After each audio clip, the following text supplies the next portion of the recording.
An environmentalist is calling for the government to do more to prosecute businesses which breach the plastic bag ban. The ban came into effect January of this year. TVJ's Shamela Pullen reports.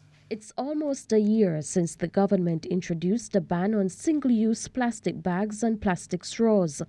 This in a bid to reduce the impact plastic is having on the environment.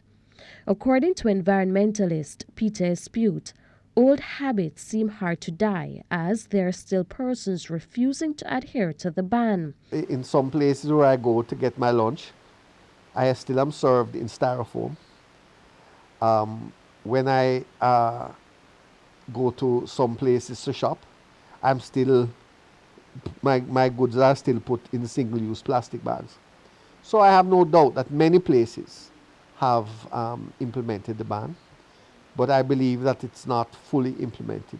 Mr. Espute thinks enforcement is weak in Jamaica, especially when it comes to environmental laws. I haven't heard of anybody being prosecuted for using styrofoam or single-use plastic bags. So I think the time has come for the government to put their money where their mouth is. If they're really serious about implementing this ban, then they have to start enforcing the law and arresting people for breaking it. Would that little harsh? But then if you want to do the ban, then it must be a ban. People who breach the ban could be fined up to $2 million or imprisoned for up to 2 years. In recent times, some establishments have been served compliance notices for various breaches of the prohibition.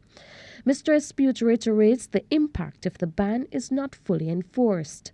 And so we observe that since the invention of plastics in the 50s and 60s, the world has been drowning in plastic.